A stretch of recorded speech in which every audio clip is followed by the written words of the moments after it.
It was February 14th, 1943, way up at 18,000 feet above Bougainville. In the Solomon Islands, that's when Japanese naval pilots first met a fighter plane that would totally wreck their control. Of the skies in the Pacific, this dark blue American fighter had these super unique, inverted gull wings. You could spot them from far away. It zoomed up in a straight climb that blew the minds of the Japanese pilots because it went against everything they knew about fighting in the air. It climbed past 20,000 feet, then 22,000, and kept going strong. Meanwhile, the Mitsubishi Zero, the star of the Japanese Navy, was huffing and puffing at its top height. This was the Vought F4U Corsair, and soon everyone called it Whistling Death because of the spooky sound its wing root oil coolers made when it dived. In just 18 months, this one type of plane would break the spirits of Japan's top naval pilots. It showed off such amazing tech that it smashed every fighting trick the Japanese had perfected since 1937. What happened that Valentine's Day wasn't just a regular dogfight. It kicked off a time of total tech takeover that turned Japan's best pilots from the hunters into the ones being hunted. They went from feeling super confident to guys who would actually dodge fights when they saw those bent wings. To get why the Corsair messed with their heads so bad, you gotta understand how sure of themselves those Japanese naval pilots were in early 1943. These guys were the survivors of the toughest pilot training in the world. This Outrun Naval Aviator Preparatory course only took in less than 2% of the people who applied. The ones who got in went through 3 years of super hard training that killed more trainees than the Americans, lost in some whole battles. 1943, the average Japanese carrier pilot had over 800 hours in the air. Lots of them from the China fights had over 2,000 hours. They totally changed naval war at Pearl Harbor, shocked the British at Ceylon, and ruled the skies from Burma to the Gilberts. In 1942, the Mitsubishi A6M Zero got a 12.1 kill ratio against Allied fighters. Japanese pilots came up with energy tactics that played to their plane's strengths: awesome turning, super long range, and great views from the cockpit. The Zero could turn tighter than any Allied fighter, fly farther than anyone, and in skilled hands, it seemed impossible to beat. The Japanese Navy's way of fighting, sharpened over 6 years in China, focused on personal skills and bold moves. Their pilots learned that spiritual power, the Bushido warrior spirit, could beat any gear disadvantage. This idea worked against Chinese pilots, against British Hurricanes, against American P-40s and F-4F Wildcats. Every win made them believe even more that skill and spirit beat tech and armor. When the Corsair showed up in the Solomon Islands, it first looked like just another American try to match the Zero with raw power. Marine Fighting Squadron 124, or VMF 124, brought the first 12 F4U Corsairs to Guadalcanal on February 12, 1943. Japanese scouts right away noticed the new plane's weird look: the inverted gull wings, the huge four-bladed propeller, the long nose sticking way out front of the cockpit. The first real fight happened on February 14th, Valentine's Day, when Corsairs guarded PBY-1 Liberators bombing Kahili Airfield on Bougainville. That fight, later named the St. Valentine's Day Massacre, was a mess for the Americans at first. They lost 9 planes, while only 1 Zero went down. But in that battle, Japanese pilots saw something huge. These new fighters had skills that totally flipped how air fights worked. The Corsairs didn't do the usual twisting dogfights. Instead, they climbed way above the Zeros, something no American plane could do before, and then did fast diving attacks. They used their crazy speed to zip away before the Japanese could fight back, then zoomed back up high, where no one could chase them. The tech details that Japanese spies slowly gathered on the F4U Corsair showed a massive gap in power. The Pratt & Whitney R2800 double wasp engine pumped out 2,000 horsepower on takeoff, and with water injection, it hit 2,250 in fights. The Zero's Nakajima Sakai 21 engine only did 1,130 horsepower at takeoff. This wasn't just more power, it was like a whole different level of plane. Top speed showed it clearly. The Corsair could go 417 mph at 19,900 feet. The Zero Model 52, Japan's newest in 1943, Topped out at 351 mph in a dive, it got scary. Corsairs easily went over 500 mph and stayed in control. Zero started shaking at 360 mph and broke apart above 410. Climb stats were just as tough. The Corsair hit 20,000 feet in 7.7 minutes, climbing 2,090 feet per minute normally, or 3,210 with emergency power. The Zero needed 11 minutes for the same height. Above 25,000 feet, the Corsair was still strong and quick, but the Zero got slow and hard to handle. The American fighter could go up to 36,900 feet. That was like space to Japanese pilots, whose planes struggled past 33,000 feet. The guns made it even worse on the mind. The Corsair had 6 Browning M2.50 caliber machine guns, each shooting 850 rounds a minute at 2,040 feet per second. Total firepower was 69 pounds of metal per second. The Zero's 2 7.7-meter guns and 2 20-millimeter cannons only put out 13 pounds per second, and the cannons had just 60 rounds each, good for only 7 seconds. Japanese pilots found out. Corsairs were almost impossible to destroy compared to their unprotected Zeros. The F4U had 155 pounds of armor around the cockpit, self-sealing fuel tanks and armored oil coolers. Cannon shells that would blow up a Zero just hurt Corsairs, which often flew home with hundreds of holes. This toughness changed everything in fights. American pilots could be bold, even messy, knowing their plane could handle mistakes. Japanese pilots had zero room for error. One slip meant death. Their planes were built light for max performance. No armor, no self-sealing tanks, super minimal structure. But the Corsair showed American factories could add weight and still win. They made engines strong enough to carry armor and outperform light fighters. They built planes that survived errors, breakdowns, and lucky hits, stuff Japanese pilots never got. Rabaul, Japan's big base in the Southwest Pacific, became the spot where Corsairs wrecked Japanese naval air power. This was Japan's strongest spot outside their home islands, with their top fighter groups gathered to stop the Americans. By October 1943, when Major Gregory "Pappy" Boyington's VMF 214 Black Sheep Squadron got there with F4U Corsairs, things had already shifted. Japanese pilots weren't talking about winning anymore, just staying alive. On December 17, 1943, Boyington led 31 Corsairs to cover a bomb raid on Rabaul.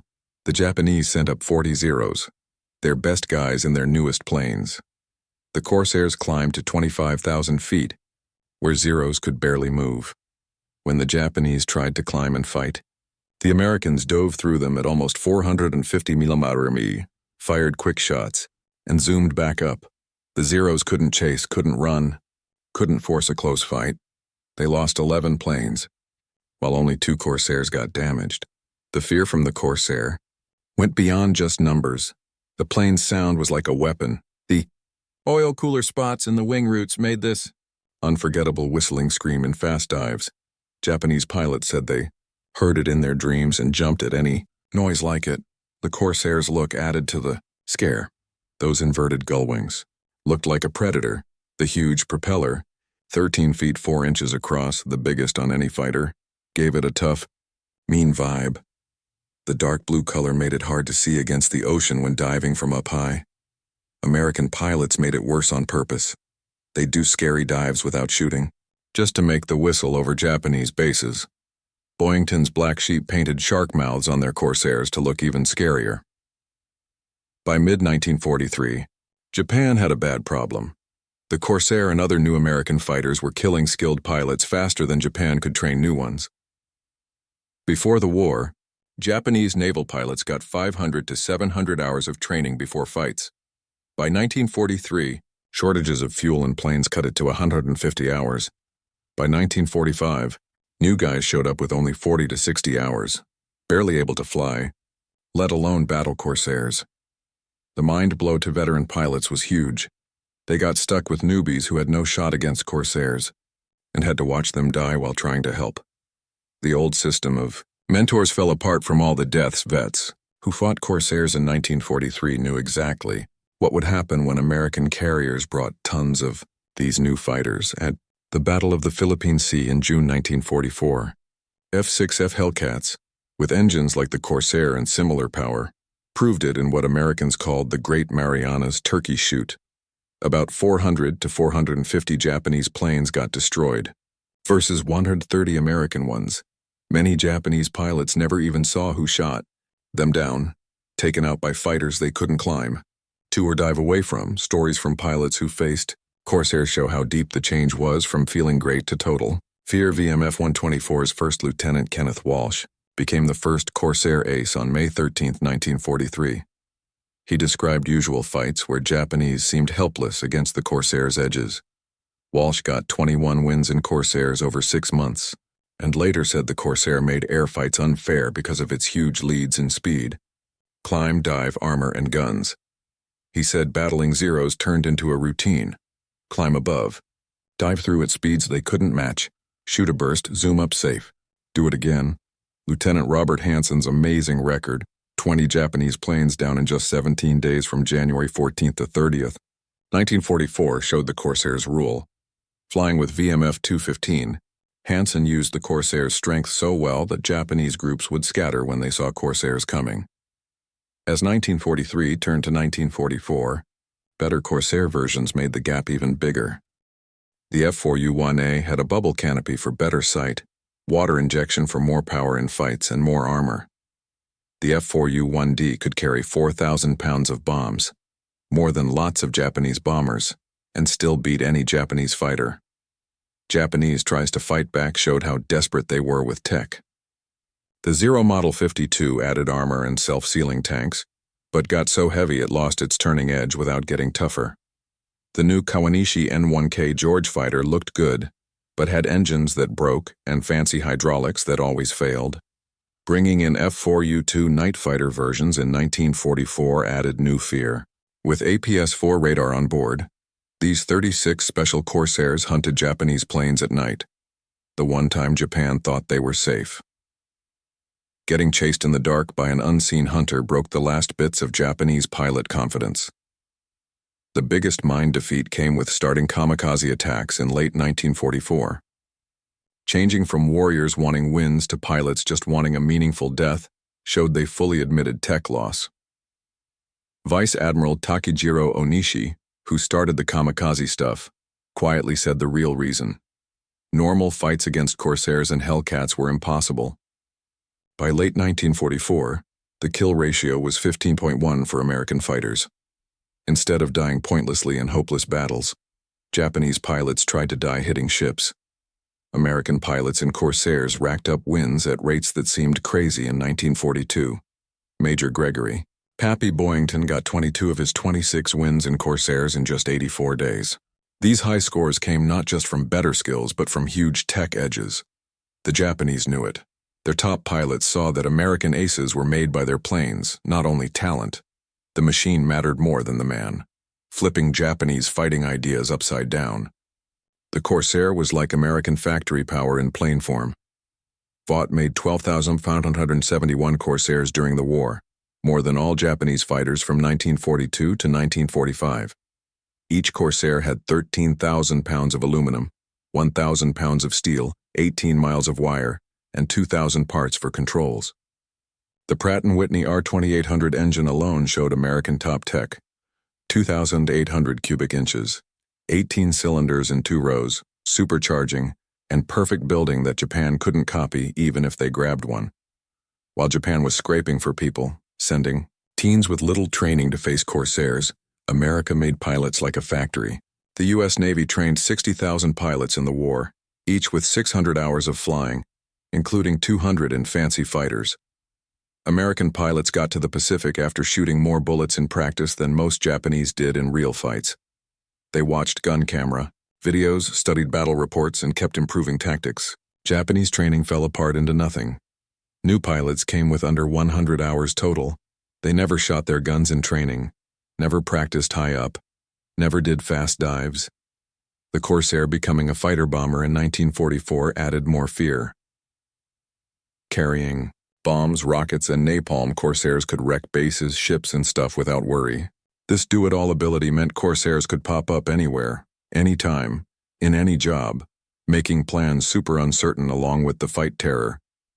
Saburo Sakai, Japan's most famous ace who lived with 64 wins, gave a clear take on facing Corsairs in his books after the war. He said he knew the war was lost when he met the Corsair, not from one plane but because America could build thousands like it, while Japan fought to keep old designs going. Sakai said to survive against Corsairs, you had to avoid fights totally. When Japanese pilots spotted the bent wings, they'd dive low, hide in clouds, anything to not fight. This wasn't being scaredy cats, but facing facts. Battling a Corsair and a Zero was like suicide. By early 1945, the numbers showed total wipeout. Corsairs claimed 2,140 air wins against 189 losses in dogfights, an 11.3 to 1 ratio. But those numbers didn't show the full mine damage. Lots of Japanese planes ran without fighting. Others got blown up on the ground by roaming Corsairs. Tons of pilots wouldn't even take off if Corsairs were around. The last slap was from how many were made. In 1945 alone, America built 7,829 fighters of all kinds. Japan did 1,140, most worse than 1942 designs. The Corsair factories alone made more than all of Japan's plane makers. The Corsair's rule broke key parts of Japanese war culture. The idea of Yamato Damashi, special Japanese spirit-beating stuff shortages, turned out empty against huge tech power. The old focus on personal warrior skills meant nothing when skills couldn't beat performance gaps. The most skilled Japanese, ace in the best Zero, had no chance against an okay American in a Corsair. This truth wrecked the base of Japanese military training. The Battle of Okinawa from April to June 1945 was the Corsair's last big show of power. Marine and Navy Corsairs flew from small carriers and taken bases, taking full control of the air over Japan's last big spot outside home. Numbers from Okinawa show the huge rule. Corsairs did over 15,000 fight flights, claimed over 500 air wins, and dropped thousands of tons of bombs. Japanese pilots, many with less than 30 hours training, got wiped out systematically. The few who lived said fights lasted seconds. They never even aimed at the Corsairs that got them. As Japan got ready for home island invasion, facing thousands of Corsairs froze their plans. Japanese leaders figured Americans could bring over 5,000 Corsairs from 48 carriers and lots of taken fields. Against that, Japan might get 2,000 planes total, most old, flown by newbies. Admiral Sumu Toyota, boss of the combined fleet, later said normal air fights were impossible. The only plan left was hiding planes for suicide hits. The Corsair made old-style fighter battles useless for Japanese air power. When atomic bombs ended the war in August 1945, they saved Japanese air from total end. Plans for Operation Olympic invading Kyushu had over 2,000 Corsairs from 48 carriers and many fields. Japanese pilots who made it were glad to skip that last fight. It would have been total destruction, not a fair battle. Right after the war, American forces took Japanese leaders to see U.S. plane factories. The Vought plant in Connecticut, still making Corsairs, showed the real size of American factory power. One factory made more engines than all Japan. Single American states had more aluminum than the whole Japanese empire. Old Japanese Navy officers seeing these lines finally got why they couldn't win. They'd fought a factory giant with old-time skills, sending skilled pilots against mass-made supermachines. The final numbers for Corsair work in the Pacific War tell of total control. Total Corsairs made 12,571, total air wins 2,140, air-to-air losses 189. Kill ratio 11.3 to 1, missions flown over $64,000, bombs dropped 15,621 tons. Performance edges, speed over 0 by 66 mph climb rate, plus over 1,000 feet per minute. Diving speed plus over 140 mph altitude top plus 3,900 feet. Firepower, 530% more weight of fire. Making comparison. Peak monthly Corsairs, bar 118. Japanese all-fighters monthly 250. American pilot training, 600 hours. Japanese, 1945, 40 to 60 hours. Japanese plane experts grabbed Corsairs hard after the war, using them to see how far behind they were. Every part, hydraulics, electronics, metalwork, building ways, showed advances Japan never dreamed. The Corsair shaped every Japanese plane design after the war. American Corsair pilots felt mixed about their huge edge. Many thought fights became like executions, not real war, especially in 1945 against teen Japanese in old planes. The Corsair made air war into a factory job. American pilots weren't like knights in the sky. They were workers running better machines. The Japanese stuck to their warrior ways to the end, but faced swords versus machine guns. The Corsair's rule helped big changes in Japanese life after war. The total fail of spirit against American tech helped kill war-loving ideas and push for modern tech. The F4U Corsair proved every day to thousands of Japanese that their whole view was wrong. Spirit couldn't beat tech. Will couldn't defeat factories. Bravery meant zip against super machines. The tale of Japanese pilots versus the F4U Corsair is really about tech deciding fates, written in blood and fire. It shows in big war, factories beat warrior rules. Engineering wins over guts. The Corsair didn't just down Japanese planes, it smashed a whole war way of thinking. Every Japanese pilot who fought a Corsair and lived brought the same news. We can't match this. We can't stop this. All those personal losses added up to everyone getting that it went beyond Army fail. It was a whole culture wake-up. The German Luftwaffe had come to America thinking it'd find weak spots and found huge factory power. Same for Japanese pilots. They started the war sure of their skills and training, only to find they faced not just a better plane, but the full force of a better culture's factory might. The F4U Corsair stands as a reminder that in new war, tech power times factory size equals win. For Japanese naval air, the Corsair was judge, jury, and killer. It said their tech was weak, their tricks old, their ideas wrong. The mind trip from top dog to terror, from sure to desperate, from smart moves to suicide attacks, was counted in Corsair meetings. Each run-in with the bent-wing plane peeled off lies until only truth was left. Japan had poked a factory superpower with warrior spirit and lost big time. Today, fixed-up Corsairs fly at air shows everywhere, their special whistle still bringing back memories for those who know it as death's sound.